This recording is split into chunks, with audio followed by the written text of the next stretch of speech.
Yes. Now, I want us to listen to Chief Tola Adeniyi in this discourse. You know, I like speaking with Chief Tola Adeniyi because he's a man of power. You know, here he's talking that Obasanjo is not ordinary. So Tola Adeniyi has mingled with different political leaders. So when I sit with him, I know he's a veteran journalist. I always want to extract information from him. Information I cannot even see here. You know, there are things you better keep to yourself in the game of power. You know, it's not everything you know that you say. I hope you know. That's also part of the lessons of power. So Chief Tola Adeniyi on State Affairs. State Affairs with Edmondo Bilo is live. But when he postponed, I wrote an article titled "Let Me Fall," lampooning Gawan that he was going to fall. I mean, "Let Me Fall" was about him. You predicted a coup. Yes, of course I did. A coup came. A coup came. I mean, I predicted coups. I predicted that Buhari will be thrown away by Abacha. And Was that the reason you were moved from the Sketch newspaper back to the Daily Times? No. I was moved from Sketch because when Obasanjo and his madmen in uniform attacked Fela Anikulapo Kuti, they gave an order from the Don Barracks that no newspaper should publish the story. You were bold enough to and publish. I published the story, and I carried the Sketch copies to toll gate by myself. You dared Obasanjo. Yes, I brought the papers to the toll gate in Lagos to be distributed.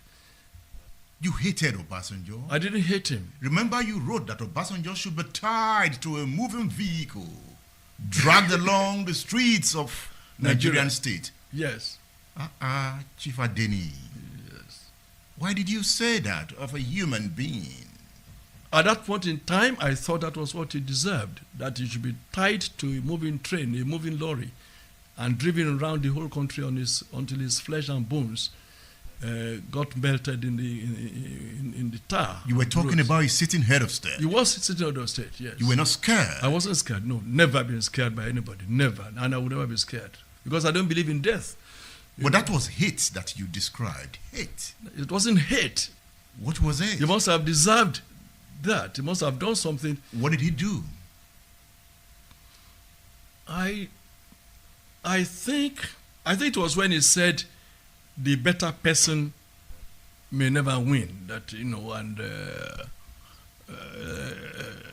that the elections are coming and that the better man may not win. And you were for Awolowo. I was for Awolowo's ideals and ideologies, and I thought that it was wrong for anybody to make such pronouncement and to follow it up to make it actual. I mean, even at that time, it was because I believed that Shagari was least qualified. I mean, if it had been Aminu Kano that emerged as president, I wouldn't have minded. Even Waziri Ibrahim could have, we might, but not Shagari. Obasanjo sued you for libel. Yes, he did. He sued Tribune and so sued me. So what happened? Did you go to beg him?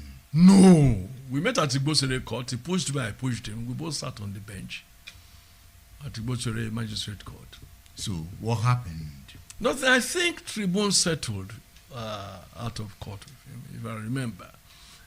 Because I already left Tribune at the time he sued. I mean, the case came up in 81. I left Tribune December 1980. So I went and we sat by each other. He pushed me, I pushed him. And did you re-push? Yes, you know. I won't even say whether I slapped him or I slapped him, but I know he pushed when I pushed him. He walked up to you? He was sitting beside, he was, yes. And he pushed you first? Yeah. So why did you... You know, the man is a rascal. He is a rascal? Of course he is a rascal. He's an old rascal. So when he pushed you before the court? Yeah, before the sitting. We were all seated before the judge, before magistrate. Was he joking? I wouldn't know. I mean, he's also a joker. If you read my article on him, the Trinity of Obasanjo is three persons in one. That is the jocular, jocund, humorous, humble, self-effacing, beautiful Obasanjo. He will play Ludo with you, play Aluyo with you, play squash and laugh and drink and wine and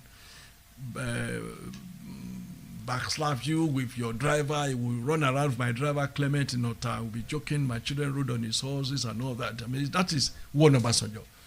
There's Obasanjo that was crazy with power when he was in office.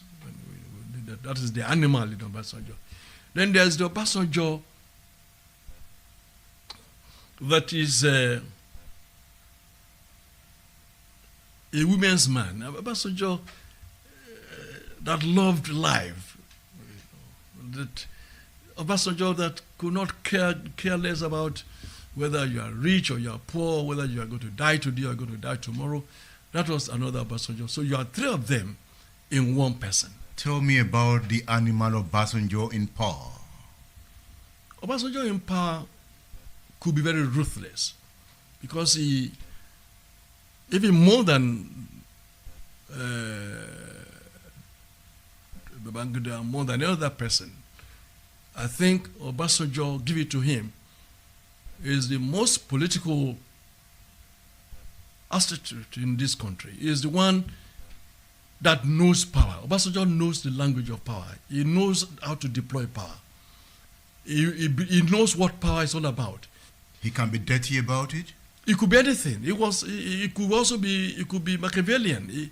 He knew that in power, you don't joke with power. So you knew that and you dared him? I dared him. I mean, just because I don't, will never fear any human being. Because I don't believe in that. No way. I don't fear anybody. Are you a But I believe in preservation. I wouldn't dare an armed robber. I wouldn't dare a kidnapper. I wouldn't. You won't find me on the road after 6 p.m. anywhere in Nigeria.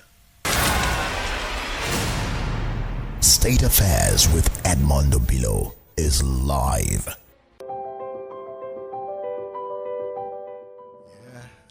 That is Chief Tola Adeniyi. Are you enjoying the class? If you are enjoying the class and you are watching on X, retweet to say you are enjoying it. Repost to say you are enjoying it. Are you on Facebook? Share to tell us you are enjoying it. All right? Well, you can also choose to just be there so no one knows you are watching. It's your choice, but we are happy you're there. You see, udarabooks.com is the same thing as State Affairs. Both of them are under the company Bificom Media and Systems. So Udara Book is the store where we disseminate knowledge through books. So you can always go on that store. All the books we recommend here are on the store. Get your copies. Read them. Don't just buy books and keep them. Read them. And you don't need to rush them. Take your time to read. Obasanjo wrote this book, Nzogu. You say it? Nzogu. Obasanjo wrote this book. And this is the most authoritative work on Nzogu, written by Obasanjo. They were roommates before Nzogu plotted that coup. You need to get this book. You get it on udarabooks.com. Nzogu by Obasanjo. Or you can get it on WhatsApp. Our WhatsApp numbers are on the screen. The number you are calling is the WhatsApp number. And you can always call. I want to hear from you. Call and talk. It's about Obasanjo on State Affairs.